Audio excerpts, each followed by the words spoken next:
All right, so here's a question. You've got a deal that you're working on. You've got some title issues. There's some hair on the deal. What do you do? So this happens a lot. You got a deal, but there's some hair on it, and you're trying to get it closed. You got some title issues on there, and you want to be able to get the deal done, but for some reason there's some issues on the title. There could be liens on the title. There could be second notes, deeds of trust. There could be child support. There could be all these other issues with the property, and you're trying to figure out how to get it closed. So we had this one deal they were working on, huge spread. It's about a $40,000 spread on a property we got where the seller inherited the property from the parents. When we got the property under contract for a ridiculously low number. It's about, I think it was like $25,000 to $30,000. And I know we could sell the house for at least, $75,000, $80,000. They just won out of it. The house was trashed. There were some title issues. They didn't know what to do. They tried to sell it to other wholesalers. Other wholesalers could not solve the problem and literally got out of the deal. So this is where you, as a real estate wholesaler, make your money. You make money by solving problems that most other people can't sell. So you're going to run across deals that you're going to come across, and they're going to have hair on that property that is so thick, it's so deep, and you're not going to be able to try to find your way through it. And you're going to have a time where you're just going to abandon that deal. So what do you do? What do you do when you have a property that has tons of title issues, or there's issues on the property and it's a mess? Now, I told the story this past Friday, and I'll tell it to you guys, where we had a property that was a luxury home that had roughly 8 different junior liens on the property behind a $2 million note. Now, this property, we made our largest wholesale deal that we've ever made on because we had to go down and literally negotiate every one of those deals.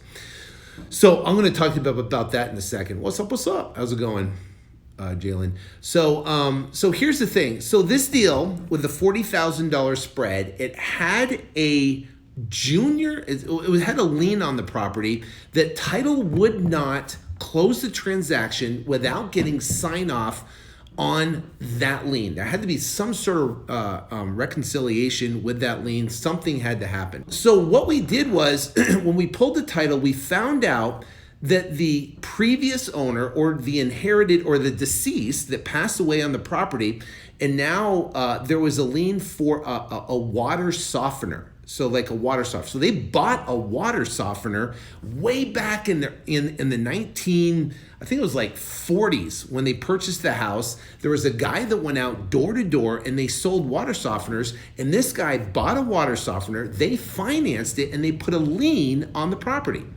So what do you do? So now you're coming across this property and it actually has a lien on it. And it literally stops you, because so when we did the title search on the property, it showed a lien from 1940 for it was like a $2,500 water softener lien that put everybody in their tracks. So when we came across the deal and we got the property under contract, there was two or three other wholesalers that had the property under contract, and they couldn't get the deal done. When the title report came back and they found out they had that lien, they did a little bit of research on it, but they couldn't solve the problem. The title company told them, we can't close without clearing that lien. And what happened is they abandoned that property. They canceled the property. This is a $40,000 deal. The sellers were up in arms. They wanted to get rid of the property. They couldn't get rid of the property because there was this stupid $2,500 water softener lien from 1940. So you're going to have this in this type of business. It's going to come across in this type of business, and you got a couple different choices, right? We had this property, $40,000 profit, had the buyer already lined up. I mean, I had a buyer in my pocket ready to go that was ready to buy these type of properties, but now we had this obstacle of this one lien that was in the way, stopping us from this $40,000 profit. So what most people did, and what these other wholesalers did, is they did a little bit of research. They talked to a title company. Title company said we had to get it cleared, and then no one could find the end seller in the situation. And I've had multiple deals. I can tell you story after story after story after story where this situation happened. And this is where you as a real estate wholesaler really earn your money, is having the ability to overcome these secondary liens that stop you from closing the transaction. So in this particular property, $40,000 profit we had, but there was this junior lien on there for $2,500 for a water softener. Well, what we did is I started doing some research, and I started doing some research on the property, and I found that the water softener company was purchased. It essentially went out of business. The current owner, the current company no longer existed. I found where their property address was. I found out their property tax records. I found out that company no longer existed. They literally went out of business in the 1960s. The lien was initially started or basically recorded back in the 1940s. So they went out of business in the 1960s, and I found out that the underlying of who the president and the vice president and owner was of the company that went out of business. So what I did is I skip traced and found those three owners. Two of the owners I could not find. One of them was deceased, and there was no record, no relatives. The second owner I just could not locate anywhere. The third owner, I located the daughter that lived in Stockton, California. Right? Stockton, California. And it's amazing, if you keep on pressing, if you keep on digging, doors will start to open up to find the solution for this problem. So I found the daughter who lived in Stockton, California, and she was actually taking care of the estate. Her father was like 97 years old, and I told him about the situation, and she talked to her father, who said, "Oh yes, we used to have, back in the 1960s, we used to have a water softener company, and we sold water softeners across the country to people. So yes, we used to own it." I'm like, oh my goodness, we can own it. It's amazing. So it literally took me about a week and a half of digging and calling and skip tracing and calling. And I called probably, 20, 30, 40, 50 people.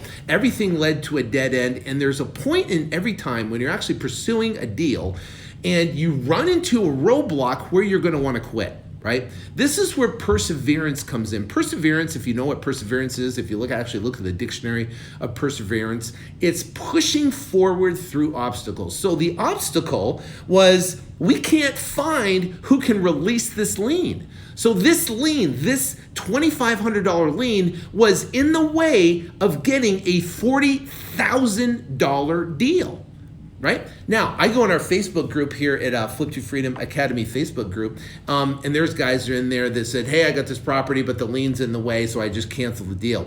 I had actually a one-on-one coaching student ways back who literally got a property under contract. They found out a lien. It was a smoking deal, $60,000 deal, and literally abandoned the deal, didn't even call me, didn't even ask my opinion, abandoned the deal, and literally walked away from that deal, lost the deal, because there was a secondary lien on the property, and she thought she couldn't do anything with it. And she came from a real estate background. She knew real estate, but she didn't understand how you can clear title or have the perseverance to push through it. So in every type of situation like that, when you have an absolutely smoking deal and there's obstacles in a way, it's going to push you to the point where you're going to give up and you're going to quit. And it all comes down to a decision. You got to decide either A, I'm going to persevere through the obstacles. I'm going to persist just a little bit more. And if I persevere through the obstacles, I'm going to find a way around it. It's just flipping a switch and saying, I'm going to do whatever it takes to make it happen. Then what happens is I turned around, so I called And I happened to get a hold of the daughter. I found the daughter. I talked to about the company. The daughter talked to her father, who was 97 years old, who happened to be one of the 3 owners that was part of this water company. And he said, well, I got to check. And they looked through their documents, and they actually had documents from 1960. 1960, they had documents.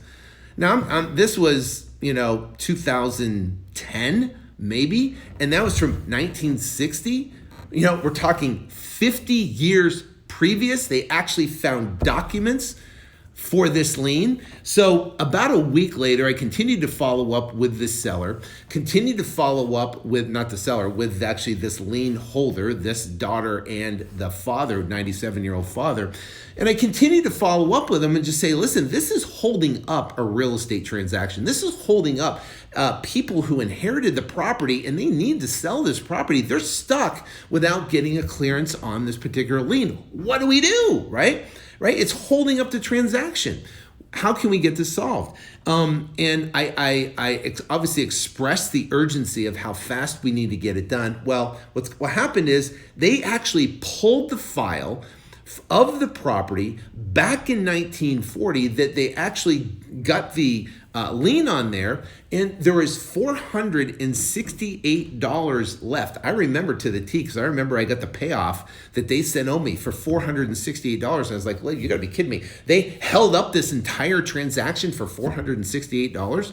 So they sent the payoff for $468. That, my friends, solved the problem, and we were able to, I had the buyer already lined up. We had to clear the title. Clearing the title of hair on the title, where you have a lien on the property, there's an issue on the property. I've done deals where they have been 7 siblings to deal with in a probate situation, and I'm having to negotiate with each one of the siblings to get them to sign off on the transaction so we can close the transaction, right?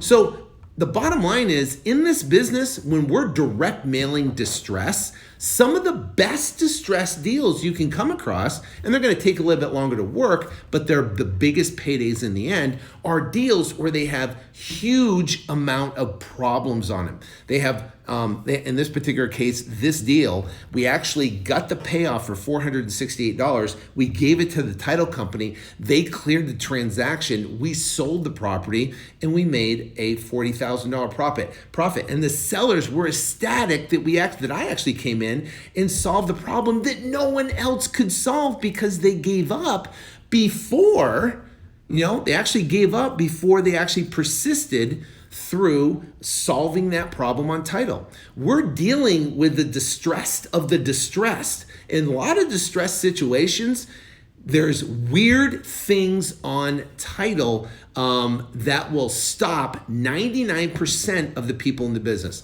Most people getting started, when they get started in the business, they're looking for the easy transaction, the deal that they can get, that they can turn around and get it under contract, and it has a ton of equity, and they can turn around and flip it, right? Those are 1 in 25. It's all the rest, the 2 in 25, 3 in 25, 5 in 25. I actually got a property, another one we flipped for over a $40,000 profit, where the seller was in pre-foreclosure. Listen to this. In pre-foreclosure, this was a pre-foreclosure deal that I knocked on doors. I went to the house was vacant, nobody was there. I went to the neighbor, talked to the neighbor. She was sweeping out the garage.